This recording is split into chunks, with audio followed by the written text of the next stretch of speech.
there's a certain energy when you're here this early. Yes. Everybody's just getting set up.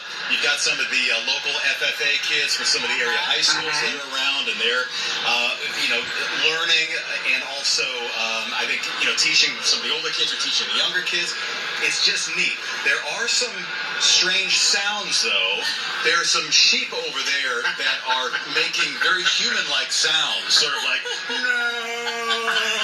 You're very good hanging out with themselves. Well, I've been hearing it. I've been a little bit concerned about it this morning, and I realized, it's the sheep. Oh, yeah. Well, what's great about it, if you come back here year after year, there's so many new things. You'll almost feel like you're here for the first time this year. Oh, yeah, and Sally McDonald took a look at some of those new things, and she brings them to us right now. Artist Jill Fratelli brought 60,000 balloons with her to Houston. And she's not making your average sword. At the end of the 3-week run, she'll have recreated the rodeo out of balloons, starting with the Ferris wheel. I'm going to have horses and pigs and cows and a little farm scene. I'm going to have lots of different backdrops for people to take photos with. Also new this year in Adventure, We're going into the parakeet encounter to try to feed the parakeets. anyone can buy a feed stick and walk into the aviary filled with parakeets. 750 of them. Birds actually play an important role in agriculture because they're pollinators, so we thought it would be a natural fit in the Adventure Park area. For me, it was love at first flight. Look at the little parakeet. So cute.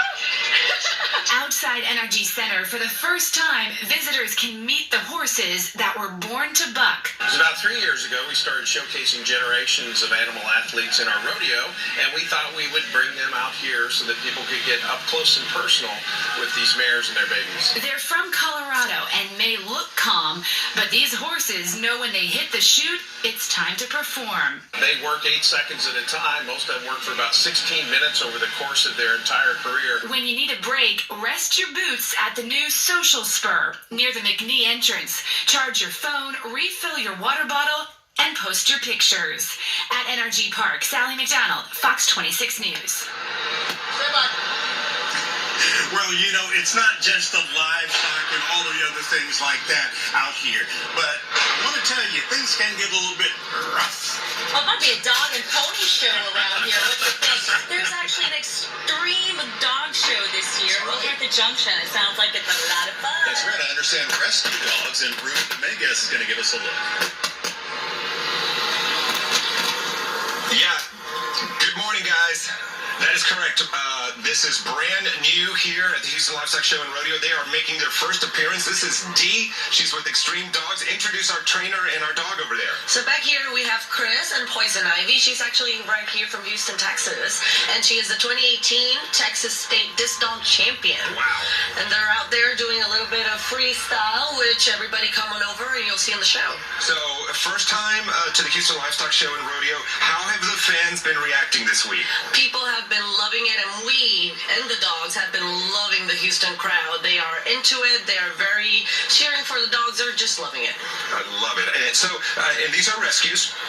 Most of the dogs in the show are rescues. Okay, so let's say you guys get a brand new dog, or a new dog comes to you. How long does it take to actually train them to get, to be able to do a routine or to be able to do the disc thing? So it really depends on the dogs. We have dogs that are very eager to learn and are very active, and I have a dog that it took me a month to get her to be able to perform.